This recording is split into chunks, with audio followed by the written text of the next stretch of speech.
what we've really come to understand is it's the hand action that actually drives. If you have good hands, you know what to do with your hands.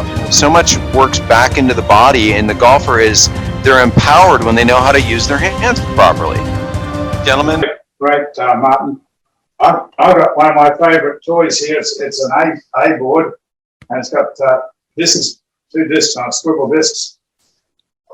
And if I stand on this carefully, you'll see how the body responds to the hands in a good golf swing and in a bad golf swing. So if I go club head first in the start of my swing, we'll do this is the one we don't want to do. Club head first or arms first. As I go back, my lower body doesn't want to go. My upper body will pull me back, but I'll get a lot of strain on the lower back, or any part of the back actually, as well as other joints. And I'll be on the wrong path, because as soon as I go back club head first, any body turn sucks me inside. If I take club head last, handle first, instantly the hips turn as a result of the way I use my hands. If I use them correctly, my hips turn back, and then watch what happens as I start to hinge in the backswing. Watch what happens to the hips. So as I start to go back, as I hinge back, instantly, as soon as the hinge happens, my hips are on their downward move. But I'm not turning the hips. They're responding, as Martin said, to that club head. The weight of that club head is causing. So now if I throw all the way, watch what happens to the hips as a result of using my hands correctly. So on these discs, I can keep going.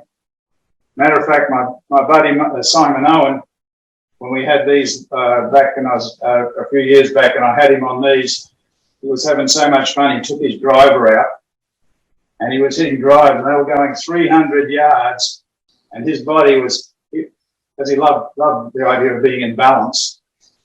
But if you swing really well, the swing is very rotary. And so these sort of, I wouldn't recommend too many people stand on them. But that really highlights to me how the hands, correct hand action makes the body work correctly. Incorrect hand action, and then you might have to think of using your body as an extra thought, which is you don't have enough time to think in the golf swing, so you want to respond.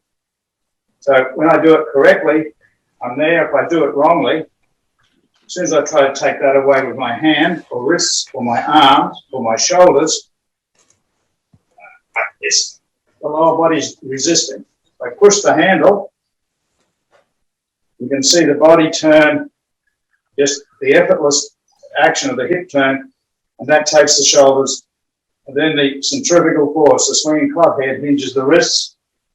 As soon as they want to hinge, it puts a reverse gear on your hip turn and starts the hips going forward. And so that's why you see it. The illusion is it looks like people are dragging it down, but the good players are just hitting the ball. And they can feel the hips, but the hips are the effect of the correct hand. To your point of that illusion, okay, Peter, so in my studio at work, I've got a fancy 3D system, and I've probably got 60 tour players. I've captured a bunch myself, and then some were included in the system. And there's an interesting thing that I show the golfers. So at address, there's always an angle between the shaft and the lead arm. Nobody plays golf like this. There's always an angle. And let's just call that angle 135 degrees. Here's 90, here's 180, there's 135, just for argument's sake, okay? So as this golf swing, as the handle tends to go first with most good players, as they have this event, this shaft gets up to the top, and let's just call this angle, maybe it's 92, maybe it's 95, maybe it's John Rahm at 100, okay? So it's not something that gets super acute this way. Really isn't. Some golfers they change direction, they jackknife the golf club a little bit, but if you want a swing model like, say, Rory McIlroy, he's not bad, last I checked. Maybe he's not winning as prolifically as he has, but his golf swing's quite lovely. At the top of his golf swing sets at, say, 94 degrees. Well, you'd think on the way down that this angle gets a lot more acute. It doesn't. it stays quite a bit, pretty steady. It only gets fractionally, maybe a degree, like negligibly more acute, and then it starts to flee away onto the golf ball. And that is an average and that's a commonality with most tour players. So think of this to the golfers watching this. If you've got a weight where this club is not balanced in the handle, it's balanced toward the club head, and you change direction and that weight doesn't overwhelm the wrists, there is a force acting away from the golfer for the better players. It's not something where they're letting the weight of the club jackknife toward them.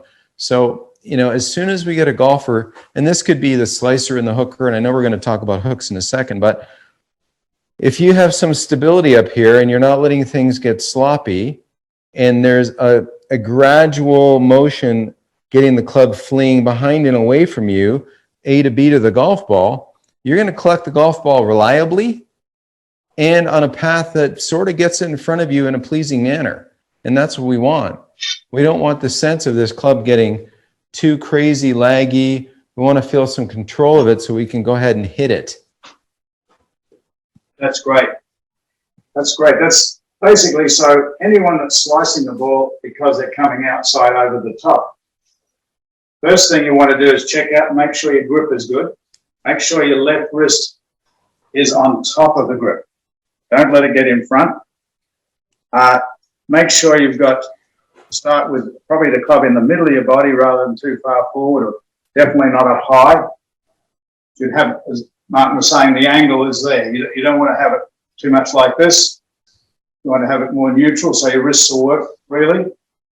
Once you've got the grip, it's important to realize that you're not trying to make the club head go down this line. You need to think of the club head going down and out towards the ball, and the action of the hands drives the shaft in line with the lead arm, not out of line. And you're not pulling it down, otherwise your body will take you outside. You're throwing it down.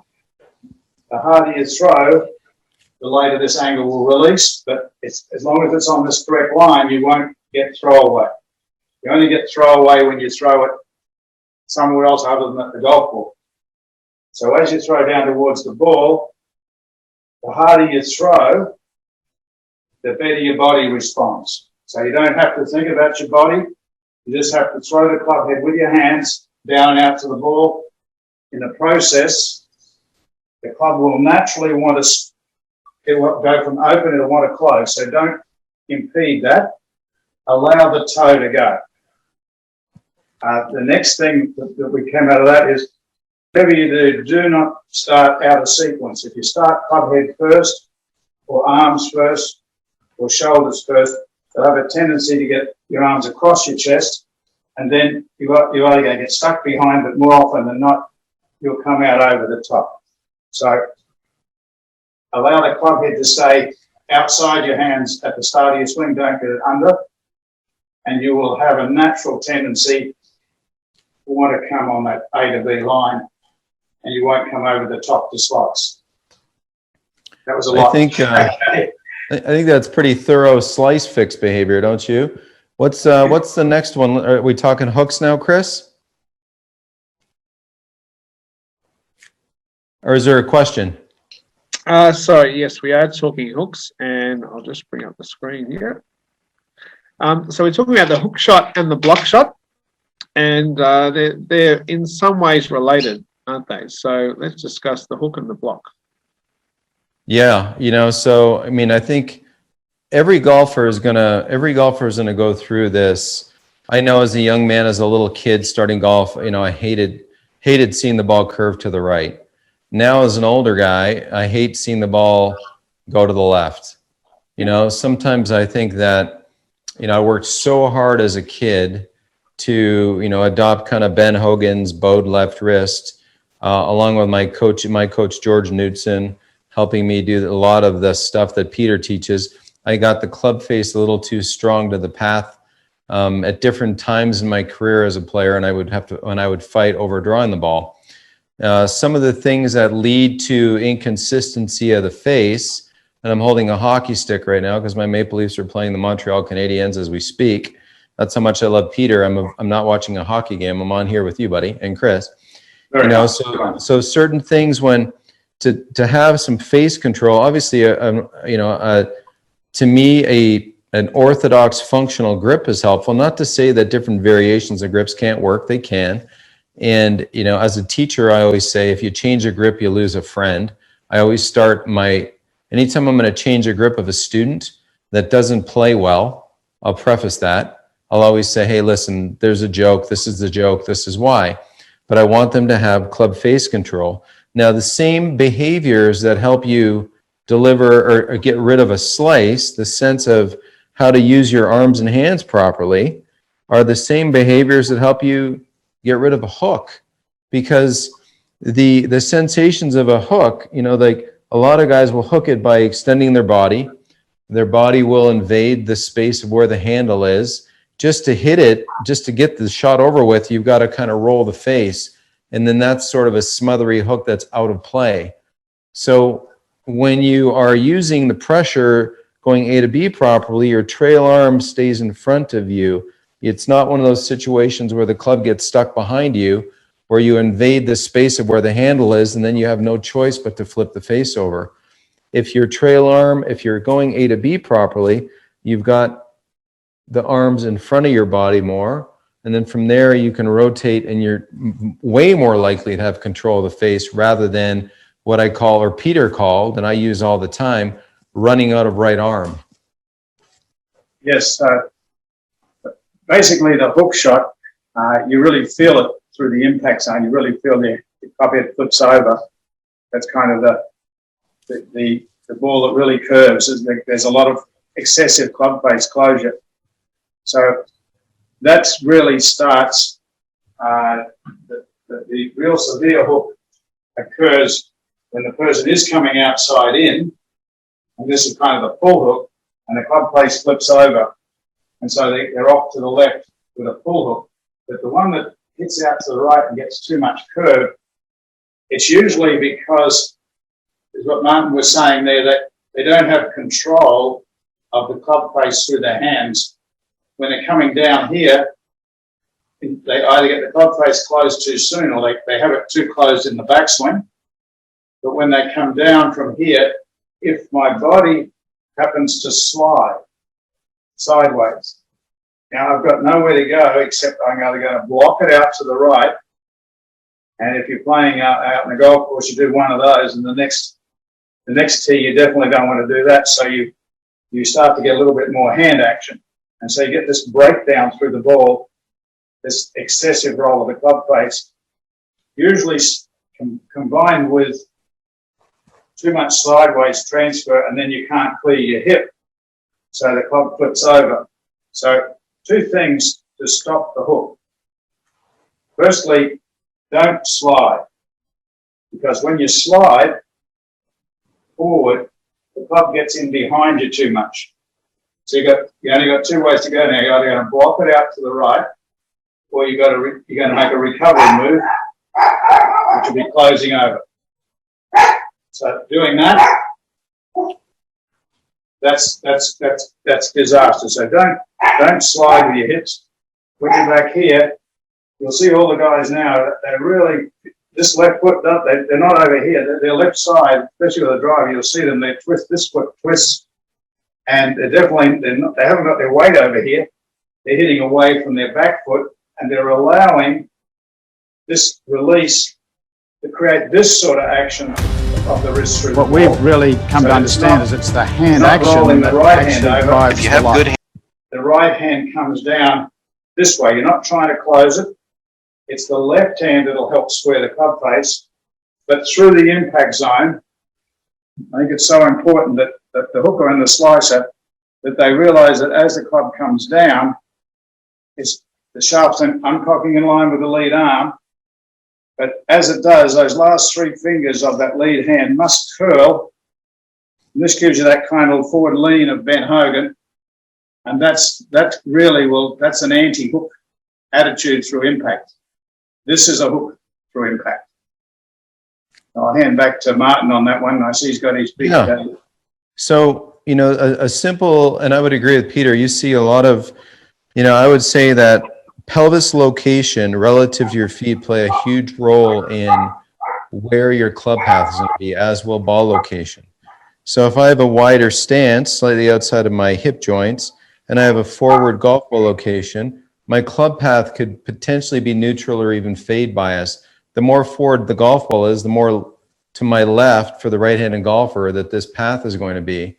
Now, it's really easy for the stronger golfer, the stronger, more experienced golfer to get prone to hooking the golf ball, because it's easy to feel weight pressure get from the top too early onto the lead side. Now all of a sudden you're stuck. Your hips too much on top of your foot. You've got to push. And then from there, you're going to, unfortunately, probably overdo rotation. You really don't have a choice. So the sensation to help people struggling with hooks is to learn how the sense of unwinding within your feet. So when you're going A to B, unwind A to B within your feet. My pelvis is within my feet. The club overtakes. Then after that, my momentum will carry me to where I can look like Rory McIlroy on my lead side in a finish. So you have a choice as a golfer where your weight pressure wants to go. If it gets too much on top of your lead side, which a lot of people say they don't get through the golf ball, and we see them way here, then they've got to back clear out of it. It's more of a gradual sensation where you can unwind within your feet, hit a golf ball with nice impact alignments, and that momentum will carry you to a finish. Excellent. Yeah, it's definitely throw and go. The better you can throw the club head down with a non-steering idea, in other words, you want to release the club head down. The more it goes down there, the more the body responds with a turn. And all good shots come with it hips away, turned open through impact. The hook shot and a lot of bad shots come when your body stops. And then the hands either go over the top and hook it, or then you get defensive and you start holding the club face, and then the ball drops and pushes out to the right. So right. So no, 100%. And you know, you'll see even I've seen Justin Rose do drills where the sensation is he's going A to B, but you can see my lead foot's back because now as I hit this golf ball, okay, I can go A to B just fine right here. But I can't get into a place with a lead foot back where I can get too lateral to where I have to toss the golf club. I'd say a good 20-30% of my better players, when I say better players, you know, in the range of 10 handicap to 4 handicap, that they suffer from too lateral too quick. And then they have, since they're going to be too lateral too quick, they're shifting their down and out too far to the right. And so they have too much hands and they can't really start the ball as reliably as they'd like.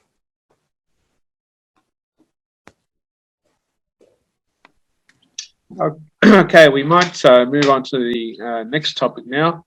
Pete, you just got to unmute yourself there. Sorry, buddy.